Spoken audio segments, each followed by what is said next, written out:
For the first time ever, Formula One is set to speed through the streets of Jerusalem. Preparations for the much-anticipated Jerusalem Peace Roadshow have caused road closures and detours throughout the city.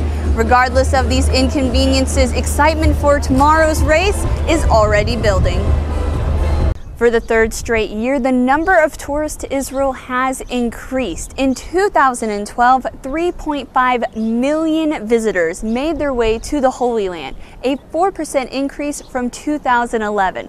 The Ministry of Tourism says the increase of visitors has provided a much-needed boost to Israel's economy. After Friday morning prayers, Palestinian protesters hurled rocks at Israeli police. In a rare move, Israeli police entered the Temple Mount and fired stun grenades and tear gas to disperse the crowds, which led to widespread protests in Jerusalem and the West Bank.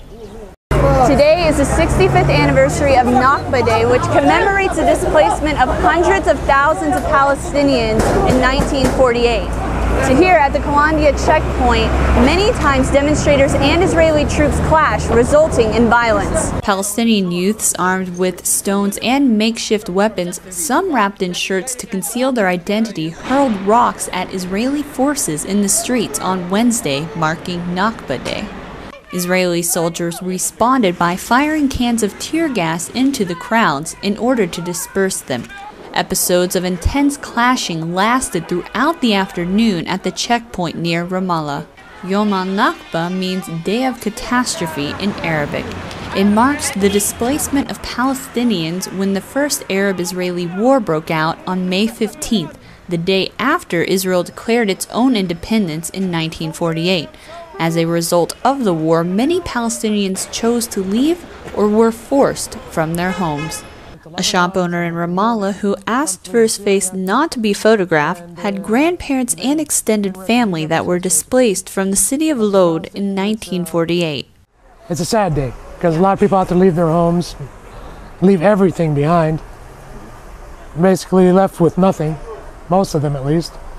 And some of them up to this day who live in Palestinian refugee camps in Lebanon and Syria still have nothing. Although he believes it's important to remember what happened to Palestinians in 1948, marking Nakba Day with violence is not the answer. Well, I don't know if it's bravery or stupidity or I don't know. I don't know what to call it. But yeah, there's other ways to protest. Lots of other ways. Just a few miles from the checkpoint here in downtown Ramallah, the scene is much calmer. Earlier, Palestinians gathered to listen to local leaders give speeches commemorating Nakba Day. As the day winds down, life seems to be returning back to normal. From Ramallah, I'm Moriah. Welcome to Jerusalem. Today we're going to be taking a tour of the Jewish quarter of the Old City. Right now I'm standing in front of the Broad Wall, which is one of the oldest and most significant finds in the Jewish quarter.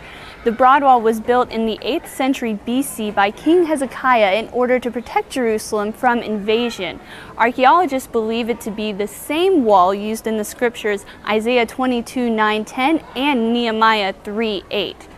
The wall was discovered in the 1970s when the Jewish quarter was being rebuilt after it had been destroyed by Jordanian forces. The interesting thing about the Jewish quarter is that very often the ancient and modern live side by side. The main entrance into the Jewish quarter is the Zion Gate, which was built by the Ottoman Sultan Suleiman the Magnificent in the 16th century. During both the 1948 and 1967 wars, the gate was the scene of intense fighting. Holes from artillery and bullets can still be seen today, a solemn reminder of Jerusalem's turbulent past. Inside the Zion Gate, winding through the stone alleys, is a vibrant world where past and present collide. There is no better place to demonstrate this than the Western Wall, which is considered the holiest site in the world for Jews. Sitting on top of Mount Moriah is the site of where the first and second temple once stood before it was destroyed by the Romans in 70 AD. Millions of people visit the wall every year to pray, and it is tradition for visitors to write a prayer on a piece of paper, placing it in the cracks of the wall.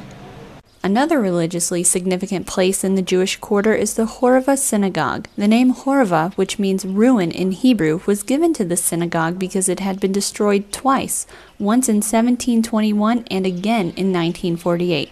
It was considered the most important synagogue in the land of Israel in the late 19th and first half of the 20th century. The Horva was eventually rebuilt and rededicated in 2010 after decades of debate. The Jewish quarter is bustling with life. Crowds of people walk through the ancient alleys or gather in the main plaza to eat from one of the many restaurants.